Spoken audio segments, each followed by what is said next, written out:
This podcast is brought to you by Carvana. Car shopping shouldn't feel like preparing for a marathon of paperwork.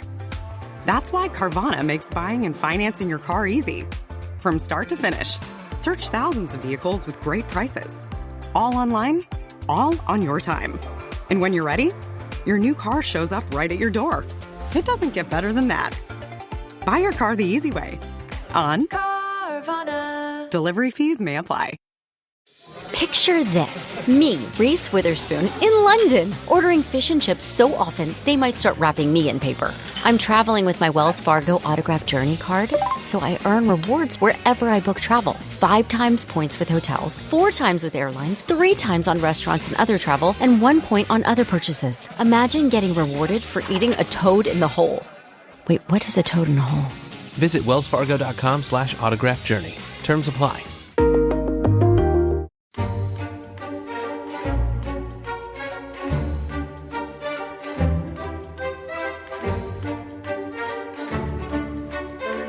The snow filled the air with a soft grey-blue mist, softening the wind and gunfire, bringing the earth and sky together into one swaying blur. The snow fell on Bach's shoulders. It was as though flakes of silence were falling on the still Volga, on the dead city, on the skeletons of horses. It was snowing everywhere, on Earth and on the stars. The whole universe was full of snow. Everything was disappearing beneath it. Guns, the bodies of the dead, filthy dressings, rubble, scraps of twisted iron. This soft white snow settling over the carnage of the city was time itself. The present was turning into the past, and there was no future. Welcome to The Rest is History, and that was Vasily Grossman in his great novel Life and Fate, drawing on his experience as a war reporter during the Battle of Stalingrad in the last months of 1942. So, Tom, we ended the last episode with German and Soviet troops fighting house to house, and winter was coming ever closer. And our guest, Iain MacGregor, is still with us. And Iain, can we kick off by talking about one of the really iconic things about Stalingrad, something I know you're really interested in, which is the story of Pavlov and his house? Because your book is called The Lighthouse of Stalingrad. And, obviously, this is a podcast, so people can't see the map. But if you can imagine, there is a square very close to the Volga River called the 9th of January Square, and it's flanked by all these buildings. The German forces have sort of got down to the square, and there's one building that sort of sticks out into the square, isn't it? It's an apartment building, and this is the building that becomes famous, the famous building of Stalingrad, called Pavlov's house. So tell us about who Pavlov is and why his house matters. Junior Sergeant Pavlov is a bit like Chukov. He was born in a village outside of Moscow, about 50 miles outside Moscow. He joined up at the start of the war, and he was in the elite formations because the Guards rifle divisions that had been created were seen as the elite of the Russian Red Army armed forces. Better trained, better equipment, better pay, better food. And he was in Radimtsev's 13th Guards that had gone over on this suicidal, almost like Omaha Beach, assault onto the western shore to reclaim the central part of the city, which the Germans had taken the day before. And they did manage to drive them back. And there, what you have therefore going forward over the next few weeks and months is this brutal house-to-house fighting for just the few inches of ground, few feet of ground, the next room, the next floor, hopefully that you capture the next building. The 9th of January Square is literally 600-700 meters away from the Volga. And behind that is the central landing pier where the main supplies of troops and ammunition, and as well as the wounded going in the other direction, were. And that's where Radimtsev had his headquarters. And it was up to him to have his 3 regiments along this line that would defend the pockets of resistance in the center of the city. And what evolved was it was the case of following Chukov's orders that there would be an active defense, which came all the way from Moscow. Stalin wanted to see this. He wanted to let the Russian people know that they were fighting to defend the city, and they were taking the fight to the Germans. They weren't just passively waiting to be attacked. So this active defense spawned or evolved the doctrine of the stormtroops. Pavlov became part of this. Instead of mass assaults by company-sized formations, which would then be decimated by German artillery, assault guns, or aerial attacks. They would shrink this down to 6-man teams. Normally 6-man teams, could be 8-man teams, and they would be armed to the teeth. So they would have the latest submachine guns, like I was saying, their pocket artillery, which was bags of grenades, and it would be up to them to be the vanguard to see if they could take these buildings that were further into the heart of the city, that might be able to allow Radimtsev to then push the line further away from the Volga and give himself more of a chance of staying there. So from late September all the way through to the end, really, that's the kind of fighting that the Russians employed in the heart of the city and in the factory districts to retake these buildings. So Pavlov was just part of this. And the house that Dominic was talking about was a house that stuck out. It was a huge 4-story apartment block, could probably take at least 200 people, had over 100 rooms, had a reinforced concrete basement as well. And before the war, it had been one of these new modern blocks that had been built for specialists who worked in the factory districts, the middle managers, directors, and important party officials. So before the war, it was a place you wanted to live in. But during the war, not. Yes, exactly. By the war, not. And so the Germans had taken it. It was one of their main places that they had taken around the square. They already had all the buildings on the other side of the square and to the side of the square as well. And this building was seen as I suppose, it was a vantage point because it was so high. And it becomes a totem. Yes, exactly. And it offered great views across the city. You could see the whole length of the city. You could see what the Germans were doing in terms of where they were moving to. It would give the artillery spotters on the roof time to then feed back information to the huge artillery parks that Chukov had built on the eastern shore that were landing these huge salvos that were destroying German formations as they lined up. Even before they attacked, they would be spotted. And this is one of the reasons why the Germans wanted this kind of house back. So when they lost it to Pavlov's team, and then it became infested with reinforcements and turned into a super fortress, the Germans wanted it back. And that's a very similar story to at least a dozen buildings you could talk about in the center of the city that was fought over, back and forth over the following months. So when you say a super fortress, they're installing machine guns. I mean, the whole place must have been shot to pieces, but it's basically a ruin by now, right? I mean, it's just... Absolutely, yeah. I mean, the roof's pretty much caved in. Obviously, all the windows are shot out. And if it's become a kind of totem for the Soviets, is it also something that the Germans feel we've got to take it? Well, that's what I found in the research. It was never... Again, if you look at the official story, Paulus himself apparently had it marked on his map that Pavlov's house was a place that they needed to take. But it's not mentioned in any combat diary of the main German divisions, the 2 or 3 German divisions that were operating in that area. They never talked about it. The main combat commander whose personal papers I discovered, who was a key figure in the fighting in this area, never mentioned it. He talked about other buildings that they fought for, but he didn't talk about Pavlov's house. It was. Don't get me wrong. It was essential. They needed to have it. It was almost their warning system for anything that would happen if the Germans were going to advance towards Radimtsev's main line. He needed that as his almost, canary in the gas chamber to warn him what was going on. But you're right, Tom. They'd laid minefields around the building. It was heavily barbed wire. They'd moved in heavy machine guns. They'd moved in teams of tank destroyers on the roof. I mean, it's pretty impregnable. So why? I mean, Pavlov's house becomes famous, doesn't it? Is it famous during the battle, or is it only famous afterwards? Because I think isn't it taken up by a newspaper called Stalin's Banner? A great name for a newspaper. Tell where that's coming from. I think its political leaning's very clear. So Stalin's Banner, it's basically the Russian Guardian. And it create. I'm right in thinking that this is long after the battle, and it basically creates Pavlov's house as a kind of an emblem of Soviet fellowship and bravery, and because it's all about how it's not just Russians, is it? It's people from across the Soviet Union. It's a band of happy brothers.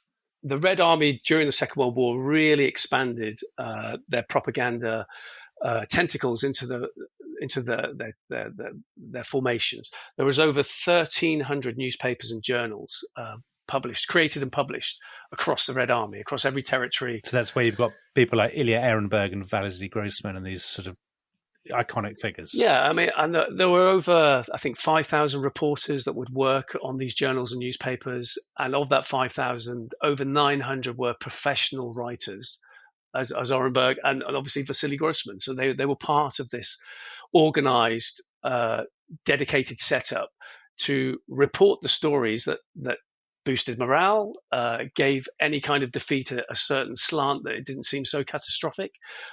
And Stalingrad, as you said right at the beginning, became a metaphor for almost the soul of the Russian during that part of the Great Patriotic War. We cannot give Stalin up. It's a breathing, living city. It's not a dead city. We are fighting for it. We are fighting for the soul, and we are defending Mother Russia and Mother Volga. And that's the kind of attitude that was taken. So, Iain, I listened to the podcast that our sister podcast, We Have Ways, did on Stalingrad, and they had an interview with a very interesting, I think he's curator of the Museum of the Second World War in Dresden. And he scoffed at the idea. We don't have scoffing on our podcast, Tom. Well, he didn't scoff. He was politely skeptical of the idea that Stalingrad had resonance for the Soviets and for Stalin himself because it was Stalin's city, because of its name. What's your take on that? I think I would say inside the city, those that were fighting for it, definitely I would agree with that. I think they weren't fighting for Stalin. They weren't fighting for any kind of notional idea that they were saving Russia. I think, as any combat soldiers would say, fighting in any kind of horrific situation like this, they're fighting for each other. You're doing it for your friends. But the broader, the propaganda thing, the spin, how is the Soviet press, how is the Soviet media spinning it? The story was taken up on the 31st of October. It was first mentioned. By then, the battle had moved to the north, the factory district. The south of the city had already been captured weeks before. The central part was pretty much 90% occupied by the Germans.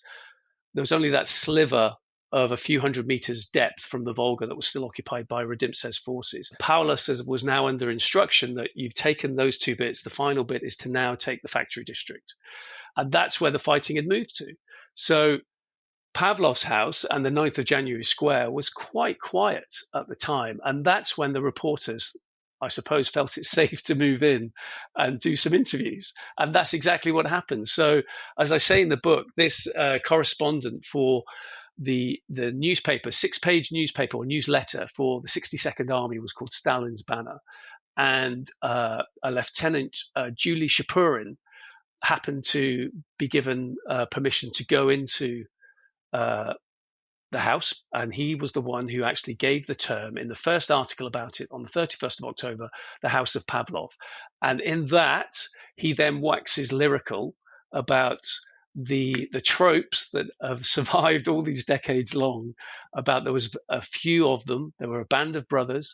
They came from this huge ethnic mix that represented the Soviet Union. So Tatars, Chechens, Tajiks, and ironically Ukrainians, that would hold off this relentless horde of German infantry, aerial attacks, and armored attacks for the next 58 days. And is this rubbish? Ultimately, it's inflated. It happened to a degree, but like any fight that was going on in the city, as we talked about earlier on, you capture a house or you capture a room or a floor in a house, you might give it up within 12 hours and then you might retake it again. And this goes back and forward over the days and the weeks of this fighting. And that's why it became a meat grinder. The house itself, they took it, but by my reading of the accounts that were written down and just stored in the Panorama Museum's archives, and that's not just the ordinary soldiers who fought with Pavlov, but his commanding officer and then the chain of command right up to regimental level that was in charge of operations in the area, they moved in a lot of troops. That's how they turned it into a fortress, and that's how they were turning the other houses into fortresses. The whole point of which was, yes, they're going to attack us, and primarily they're going to attack us via aerial attack, because that was their best weapon, and artillery barrages, and that does cause casualties. But as soon as the the casualties were shipped out, more reinforcements come in. So it's not really a band of brothers. It's a shifting. Yes. It's homogenous. And there's an awful lot of troops. And Pavlov himself, am I right in thinking that Pavlov wasn't the commander? That the commander was a man called Afanasyev, Lieutenant Afanasyev? Yeah, so he came in within 48 hours of Pavlov's storm team taking the house. And again, there's conjecture on whether they actually took the house by fighting. There's some German stories I've read is there was actually no one there. The Germans had vacated it. That's not such a good story, though, is it? Exactly. But the legend is they were there and they took it room by room, and they succeeded. So Afanasyev took over 48 hours later. He was the one who led the first of a number of reinforcement columns into the house. So, Ian, it's a meat grinder. The Germans and the Russians are kind of tearing chunks out of each other. Nothing much seems to be happening except that everyone's dying. But then something does change. And this is Operation Uranus. Yes. So this had been actually first talked about during the really dark days of early September when the Germans were first investing the city and they'd already reduced it to rubble. And it was a case of, and Zhukov hadn't even been given his command yet. And this was Georgy Zhukov. At the time, he wasn't Marshal Zhukov yet. He would be a year or so later. But at the time, he was a general, but he was still Deputy Supreme Commander. And he was the one reporting to Stalin in Moscow. And with his colleague Vasilevsky, they were outlining the predicament they were in. And the Germans were still pushing towards the Volga, and they were going to seize Stalingrad. And as well as getting a flea in their ear from Stalin, who obviously didn't want to have this happen, they had I was going to say the guts. They had the ability to actually sit him down and mention that they had this plan. As military strategists, great military strategists, both of them were, they could see how overextended the German lines were now from their main base where they'd started from. And they had very weak flanks. So it's all about the trucks. It's all about the trucks. Well, it's all about the trucks. And as had been said, the bulk of the fighting going towards the Volga was being done by German troops, infantry and armor, and the Luftwaffe, like I said. But their flanks were being guarded by their Axis allies. And their Axis allies are not strong, right? They're not strong. They had great fighting spirit, and that's what I've seen in a lot of the records I've read. I mean, obviously, a lot of them did flee when Uranus started. But if you're an infantryman on the frozen steppe and you haven't been fed properly in weeks, and you haven't got the anti-tank guns you're required to fend off a T-34, when you see hundreds of them coming through the foggy mist, what do you do? And they did put up a fight for a day or 2 days, I think, in the north when the first section started. But it's a weight of numbers and a weight of firepower. They're mostly Romanians. Are they Romanians, Hungarians? Primarily Romanians were guarding the flanks with the Italians and the Hungarians too, but predominantly famously the main breaks in the line at the beginning were from the Romanians that were guarding the flanks in the north especially.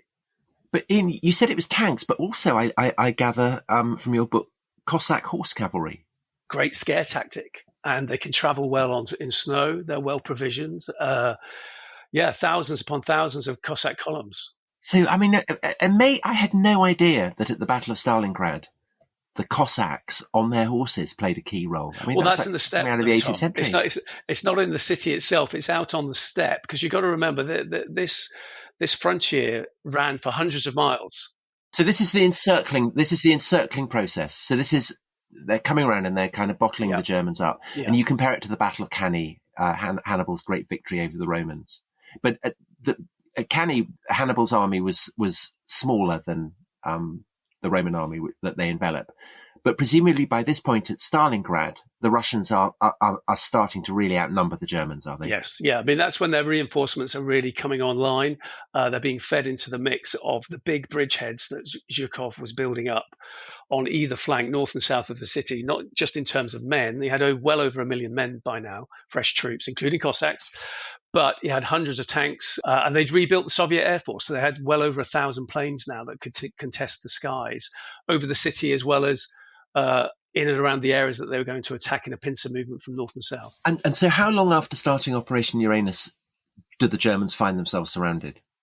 Within days. So it was launched in the north on the 19th, the following day from the south, and by the 23rd, They met up famously at a transport hub, Kalach, which was roughly around 40 to 50 kilometers deep into the German lines and way behind Stalingrad. And that's where they met. And that's where the Germans realized they were in a tricky situation.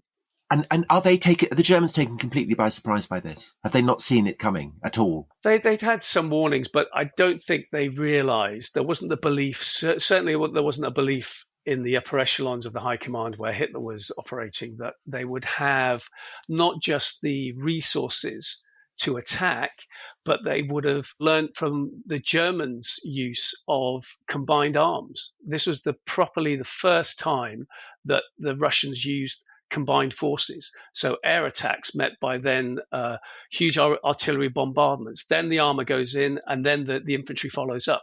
They hadn't been doing that before. This was the first time that it all worked. It clicked, and it had incredible results. So Hitler, ironically, 11 days before the Soviets launched this fantastic kind of pincer operation, he has gone in front of his old fighters in the beer hall in Munich, and he's basically told them Stalingrad is finished. We're just mopping up. With the city is ours, hasn't he? Yes. And obviously, the question that's always hung over the horrendous last weeks, last 2 months really, of the Battle of Stalingrad is the Sixth Army. They pretty much know straight away they've been encircled, don't they? And they say, should we break out now of the encirclement back to the west, link up with the rest of the German forces, or are we just going to stay here and somehow fight it out? And Hitler says, well, you absolutely have to stay. You cannot retreat. Show National Socialist spirit. Yes, exactly. I mean, there's so many questions about this. Is this Hitler's ideological blindness? Do his generals know that it's folly? And I suppose third, if he had said, actually, you know what, break out, get back to the west, get back to the rest of the troops, could they have even done it? Yeah, that's a big ask in the weather as well, especially when you're up against so many fresh troops and tanks and a revitalized air force too. They probably would have done it, but it's speculation on how much would be left by the time they'd done it.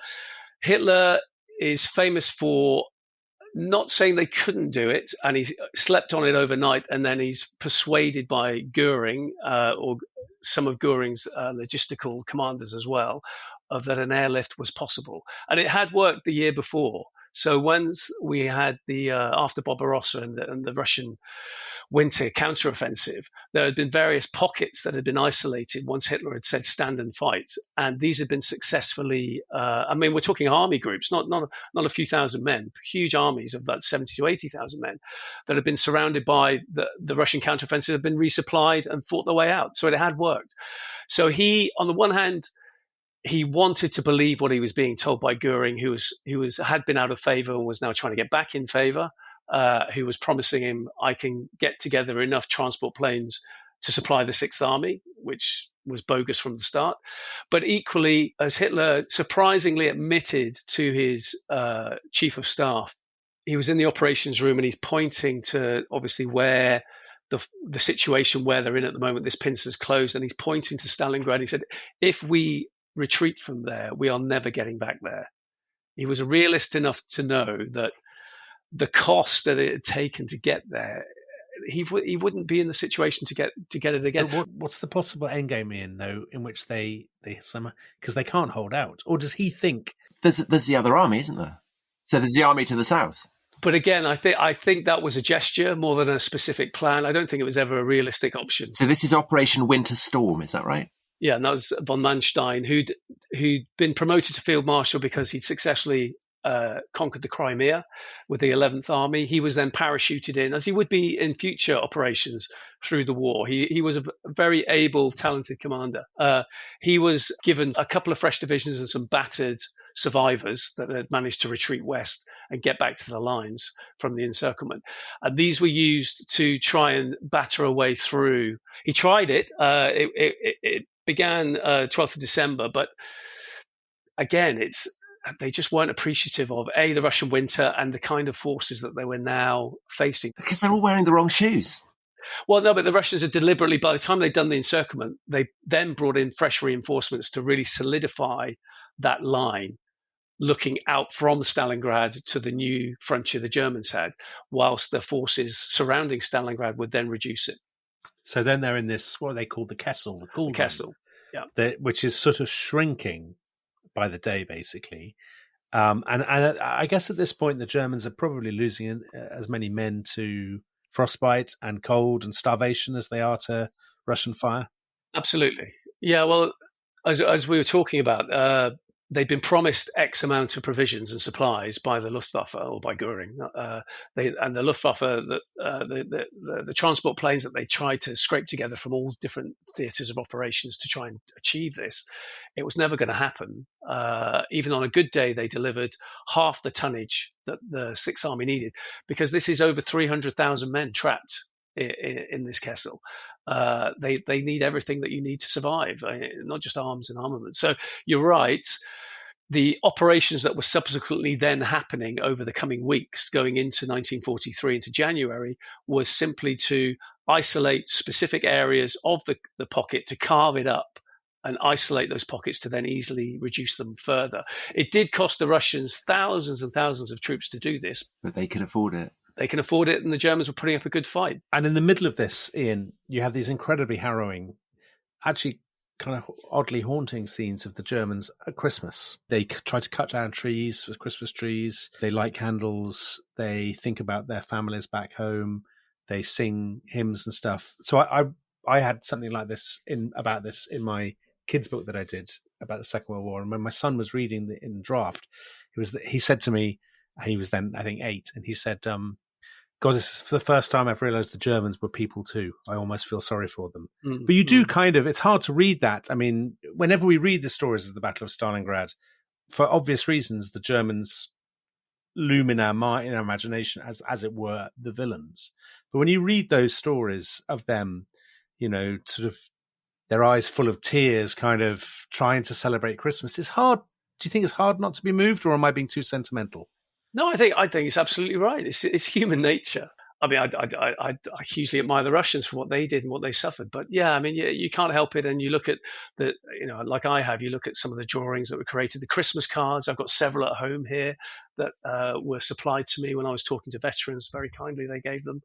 They look so sweet and amazing. And they obviously, behind them must be a story of terror and despair. The personal papers I got from Colonel Friedrich Roscoe, who's obviously in charge of a regiment that was in the center of all this in the city fighting. Yeah, he's one of your big characters, isn't he? Again, it's heartbreaking. He tells an amazing story of how he's standing outside his headquarters and he hadn't told his men it was his birthday, and amid the silence of the Russians stopped for a few hours of a barrage. They get out and get some fresh air, and they're having a cigarette, and he's talking to his officers.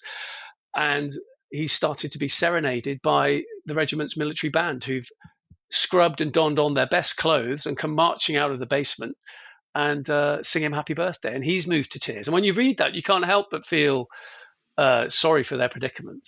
But they had killed a lot of people, let's bear that in mind. So, yeah. Well, just probably a bit of balance there before we get the violins out. But also, the Russians have put out they're talking about the violins out. I was about to say the Russians have the loudspeakers out, don't they? What I always think is the most unbelievably sinister thing, the Russians have got a loudspeaker playing the sound of a clock, and a voice sort of says in German, every 7 seconds a German dies at Stalingrad. God, that is sinister. and I mean, that must have been absolutely terrifying. Because the clock ticking and all the time. It's a dystopian nightmare.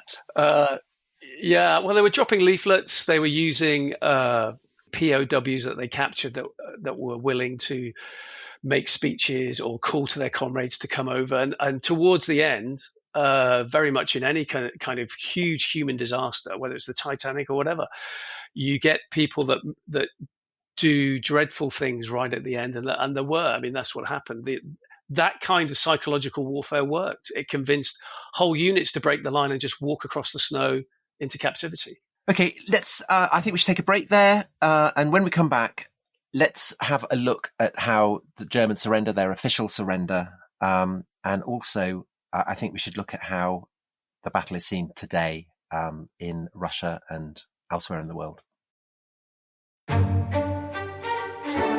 This episode is brought to you by Rocket Money. Tom, we often talk about how to organise our finances. I'm very conscious that I'm paying for a lot of mad subscriptions. And there's one thing that we've talked about often on this show. It's the thing that we probably hate more than any other, and it's a hidden fee. I would love to get my finances under control. There are all these things piling up on our bank statements, and I think I need to fix this problem. I need to sort this out and to stop this. I mean, my finances are so chaotic that I need this app. So I'll tell you what it is. It's called Rocket Money. It's a personal finance app that helps find and cancel your unwanted subscriptions. It monitors your spending and it helps to lower your bills so that you can grow your savings. With Rocket Money, you can track all of your subscriptions and you can easily cancel within the app with just a few taps, saving you time, avoiding charges. And you can also set budgets and goals and get personalized insights and regular reports to track how you're doing. They will even send you real-time alerts for large transactions, upcoming bills, refunds, and even low balances. So let Rocket Money help you reach your financial goals faster. Join at rocketmoney.com/ishistory. That's rocketmoney.com/ishistory. rocketmoney.com/ishistory.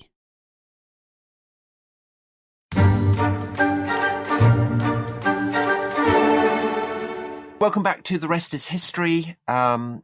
Before the break, we heard how the German defeat in Stalingrad was looking inevitable. But Iain, the first official ultimatum of surrender, so that's official ultimatum sent by the Soviets, by the Red Army High Command to the Germans, comes on the 7th of January. Have I got that right? Yeah.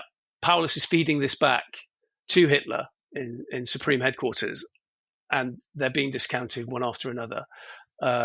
This happens a few times. So there's still communications. I mean, how are the communications holding up? Oh, they had radio communications all the way through until the second to last day of the surrender. Right. Because that's how Paulus was then promoted to field commander. That's how they gave him his promotion to field marshal. And there's a whole welter of promotions to the various officers. So basically, which, Paulus says, this is basically the indication I should commit suicide. Yeah, I should kill myself.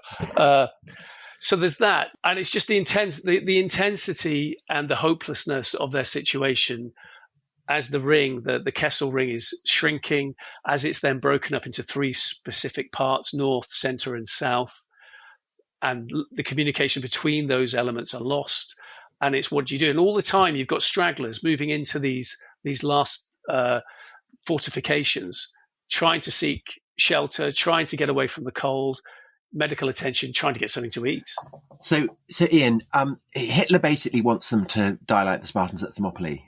But what actually happens? Talk us through what the end game is.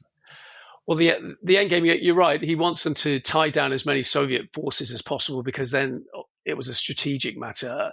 He still had to try and extricate Army Group A from the Caucasus, which were in danger of being sealed off if the Russians pushed even further west from where they were surrounding the Stalingrad area. They could easily shut the door on Army Group A, and then he's got an even bigger disaster on his hands. So strategically, it was thought if Paulus can keep going for as long as possible, it ties up several armies that are surrounding Stalingrad and that flank, and allows Manstein to extricate as many troops and armor as possible, which is what happened. And he managed to stabilize the front. But in Stalingrad itself, yes, it was ground down remorselessly. There's tank armies coming in all directions. And don't forget, there's Chukov's 62nd Army still in the heart of the city, fighting for all it's worth to tie down whatever of Paulus's forces want to carry on the fight. And there were quite a few thousand troops that were still prepared to go down fighting to the last bullet, as Hitler wanted them to. He wanted everyone to do that, but they were prepared to do that. And that's what I capture in Rosker's memoirs. He's just an excellent combat commander, and he was the one who put the backbone into that central pocket where Paulus was housed. And Paulus actually came into his headquarters and took it over as the Sixth Army's headquarters, but in charge of the actual perimeter and giving the day-to-day orders was Rosker. And this is a department store? Yeah, the Univermag department store. So it really is like something from a I mean, funnily enough, Pavlov's house that we talked about earlier, I know has been in a video game. It's been in a level of Call of Duty, I think. That's right. And the sort of the idea of fighting in the shattered remains of a department store surrounded by this bombed out city centre. I mean, that's very Call of Duty, isn't it? Yeah. I mean, that's literally what's happening. They're reduced to this department store. Well, it's a scene from hell. And I agree with Tom. It's a hell of their own making, but it's a scene of hell because you've got thousands of dead and dying lying in the basements of this department store. And don't forget, right from the beginning of the battle, that had seen some of the most brutal fighting in and around the department store, around the square where it was based, and nearby the train station. That's where the first really titanic struggles were between troops fighting hand-to-hand combat in the buildings and cellars. So fast forward 4 months later, it's lunar landscape devastation, and that's their final readout. And how does the surrender actually happen? How is it negotiated? Well, the official story is a Red Army lieutenant was the first one to make contact and establish that they were offering terms, and they were actually willing to talk about terms this time, as in they weren't going to be rejected out of hand. And it then went up the chain of command, and it got to general level where the chief of staff of the 64th Army, which had been defending the south of the city, he was sent in, a guy called Lashkin. He was in there, and he was the one who then sat down with Paulus, and him and his officers were visibly shocked by the state of Paulus, emaciated, gaunt, slightly unshaven, uniform slightly a bit of a mess, not really the wherewithal to really understand what was being said. But again, when you read the unpublished memoir of Rosca, it was actually Rosca who was in charge of the first communications. He'd gone out and knocked on a tank and said, we want to now discuss surrender terms, send your party over. And that was the first connection made to the enemy that was only a few hundred yards away from them. And obviously they're surrounded by artillery, tanks, and heavily armored infantry. They have no chance. They're barely holding on. But before even Paulus had turned up, it was Rosca who'd announced to the Russian leadership, we have the field marshal in the building. They were up until then, they had no idea where Paulus was. And therefore it was Rosca who kind of choreographed what was going on over the next few hours and how the Russians would deal with their surrender, as in no one's going to be shot.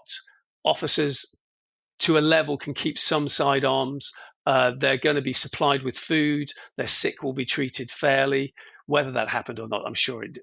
In lots of instances, I'm sure it didn't. Well, all the SS get shot, don't they? And any Russians who were in German uniforms get shot. Well, I was going to say the hardcore, there was a hardcore that still fought on for a few weeks after the surrender in the northern sector. And it took over, I think it was something like 10,000 security troops had to go into the city, the ruins of the city, once Paulus's surrender had been official, to flush out this final nest of survivors who were just not going to give in, and maybe some of them were SS. I'm not sure. The official records don't say that, but they were going to go down fighting. And I think out of the thousands that, I think it was 8,000 to 9,000 were there that had to be flushed out, and only 2,000 were captured. But in your book, you say that the prisoners, the SS prisoners, and the Russians who've been in German uniform, they just get shot straight off. They would, yeah. I mean, there was a lot of that going on wholesale, if not the back of a building or just taking away. There's one point that I capture about, which I hadn't read before, where as Paulus is being put into a staff car to take him to 64th Army headquarters to be the famous filming of him, one Russian recognizes him and marches up to him with a machine gun and just wanted to take him out then and there, and he had to be restrained.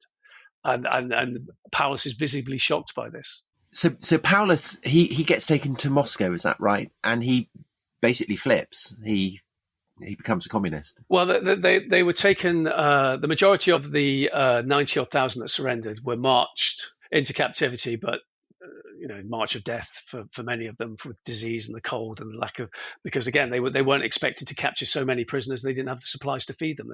They could barely feed their own troops. So there was a huge casualty rate and drop off of prisoners within weeks and months. But the elite of the German command were taken to special camps.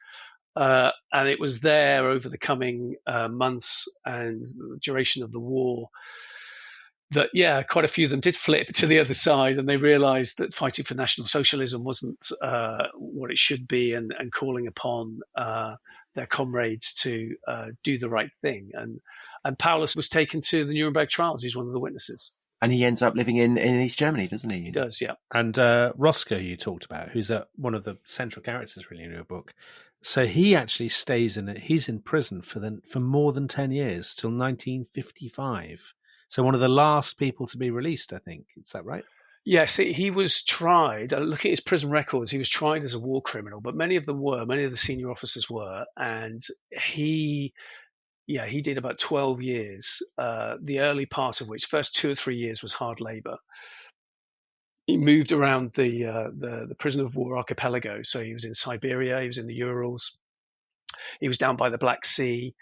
And he was in Stalingrad because they used quite a lot of German POWs to rebuild Stalingrad over the next few years. So he came home in the last year of the last transports coming back from the east to West Germany. And he came home to Dusseldorf in the summer of 1955. I mean, he met his youngest son he'd never seen before. And that's one of the things I capture. Paulus tells him in the ruins of the Univermag while they're getting bombed, news has just come through on the radio that your wife's had a son, and he has to go off into an antechamber to cry because he's obviously it's emotional news.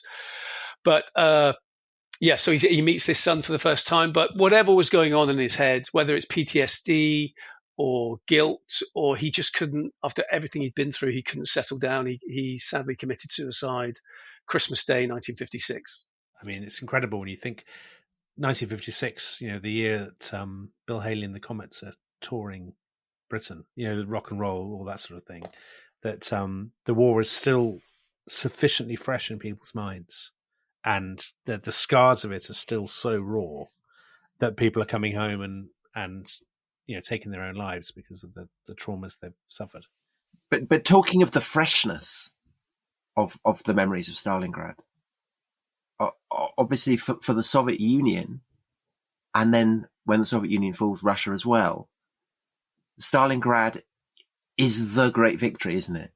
It's the great crowning victory. Yeah, especially today. I mean, that's the one thing. You couldn't ignore it. When I was on my trip, I met several historians there, had dinner with them. We had a really good chat and discussed lots of aspects of the story itself that I'm talking about and of Stalingrad as a whole. And to them, yes. I mean, even if you park Putin to one side and whatever agenda he's setting right now, and he has set over the last couple of decades, to them, Stalingrad is the cornerstone of what happened in the Great Patriotic War.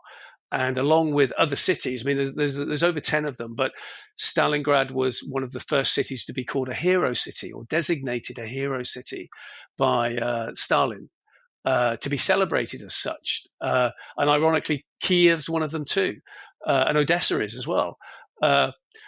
And so to Russians, it really, I mean, I can't overemphasize how much it means to them. When I was there, I was standing outside Pavlov's house on a freezing cold day. It was about -10, -12, probably -20 in the chill, taking photos of the house. And I got there really early in the morning thinking no one will be here. It was about 9 o'clock in the morning. There was about 200-300 of them standing behind me that were doing the tour, going along the Volga, taking the photos of Pavlov's house. And as you say, Dominic, I know it's in a call of duty, but there's other things. As children are educated about it constantly. It's constantly at the front of Russian military history, Russian history of the 20th century.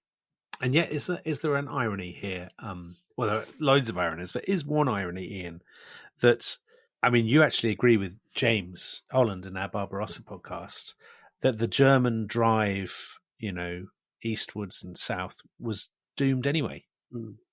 Yeah, I just, especially after the first year, I can't understand why they thought they could conquer so much land. That's the thing. But having launched it, what else could they do? No, I agree. I mean, it's Hobson's choice. It wasn't like they could say, "Oh, sorry, we've made a mistake. Let's patch things up." But equally compounded by the fact that he declares war on America.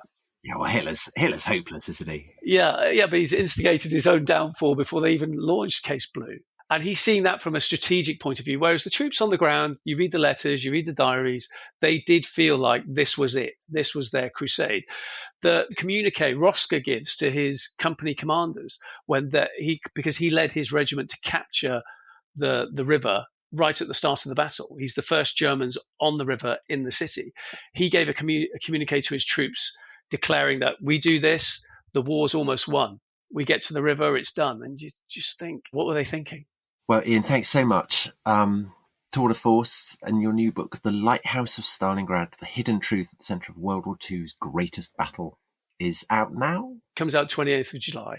Brilliant. So that's The Lighthouse of Stalingrad. I can't recommend it enough. It is immensely readable, but it is a very harrowing story. But Tom, I don't know if you agree, but harrowing stories are often the best, aren't they? Yeah, it's definitely harrowing. And I'd never actually, so I haven't read Anthony Beevor's book. It's a terrible thing to admit. I really know, I haven't seen the Jude Law film.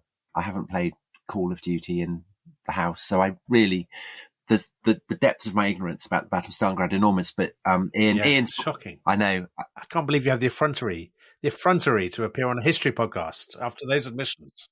Well, but now I've read Ian's book and I know all about it. I meant to say one thing I forgot to say, which I think is really key, actually, and whether they still go ahead with it, I'd be super surprised because of what's going on right now.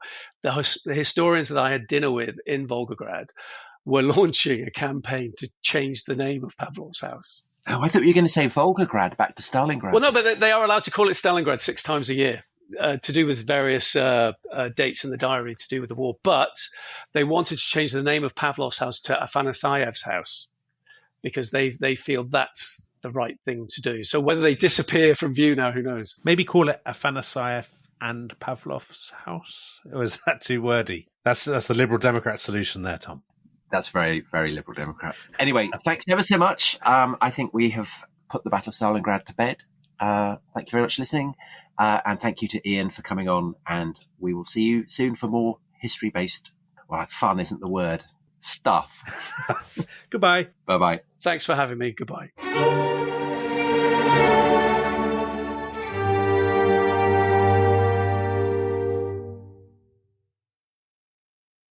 Thanks for listening to The Rest is History. For bonus episodes, early access, ad-free listening, and access to our chat community, please sign up at restishistorypod.com. That's restishistorypod.com.